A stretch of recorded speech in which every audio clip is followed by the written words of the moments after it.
Have you ever felt like your mind just doesn't stop? Like even when the world goes quiet, your thoughts don't.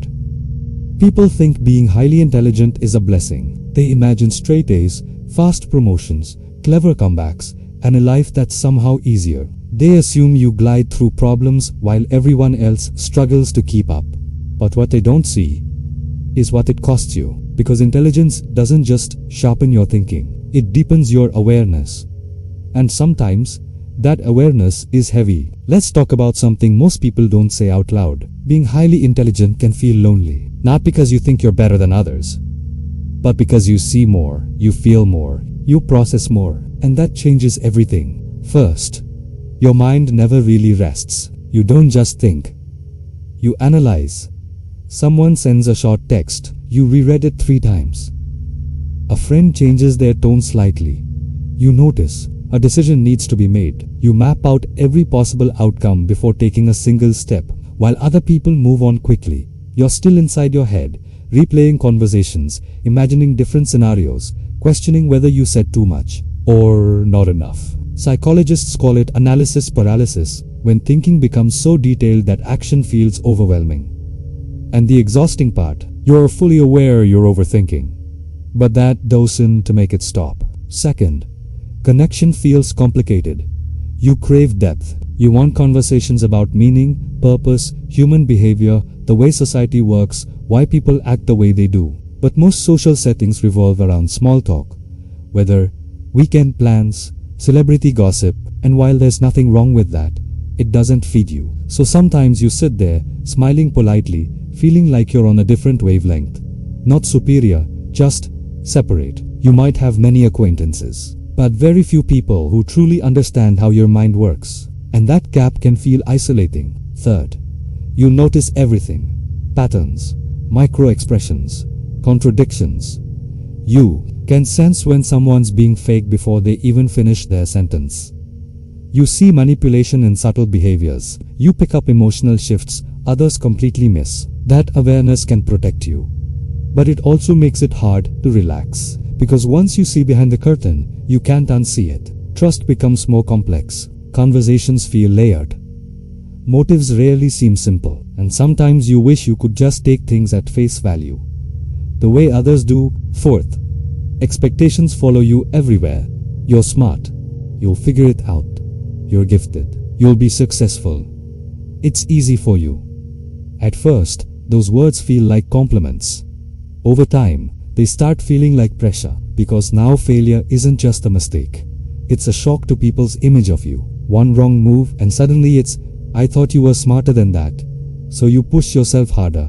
You double-check everything. You carry the quiet fear of disappointing everyone who believes in your potential.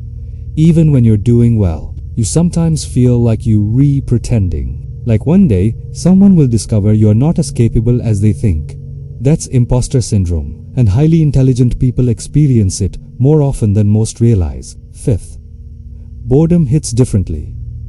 Your brain craves stimulation. Routine tasks can feel draining, not because they're difficult, but because they're predictable. Repetitive conversations, exhausting. Mindless work, mentally numbing. When you're not challenged, your energy drops. People might label you unmotivated or distracted, but the truth is, your mind needs complexity. It needs problems to solve, ideas to explore, depth to dive into.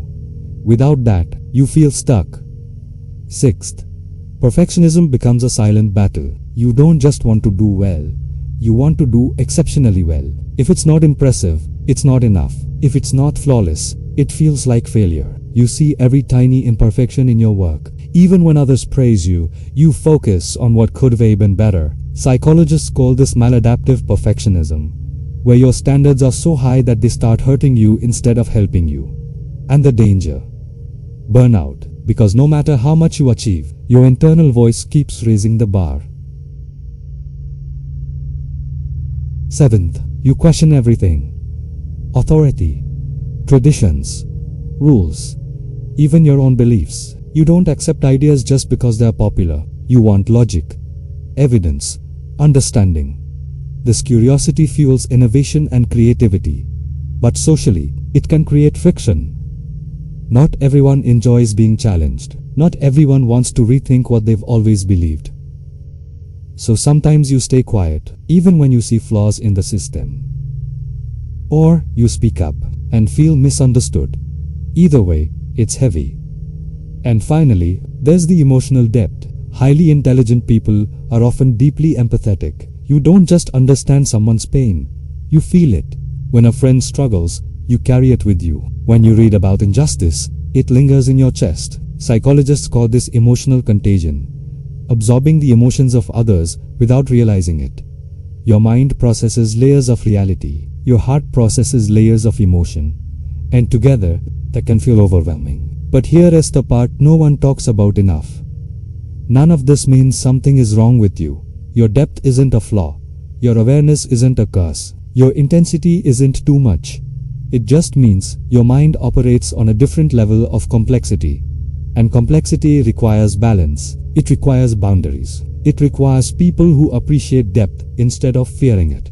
It requires learning when to step out of your own thoughts and simply exist. Being highly intelligent isn't about having all the answers. It's about seeing multiple answers at once. It's about recognizing patterns others miss. It's about feeling deeply in a world that often moves superficially. Yes, it can be lonely. Yes, it can be exhausting. But it can also be powerful. Because when intelligence is paired with emotional awareness and self-compassion, it becomes wisdom. So if this feels personal, if you've ever been told you think too much, feel too deeply, question too often, maybe you're not difficult. Maybe you're just operating at a depth that not everyone is ready for. And that's not something to shrink. It's something to learn how to carry with strength. Your mind is not your enemy. It's a rare instrument. You just have to learn how to tune it, instead of letting it play you. And once you do, that same mind, that once overwhelmed you, will become the very thing that builds your future. You're not too much. You just think deeper than most. And the world needs minds like that, as long as you remember to take care of yours first.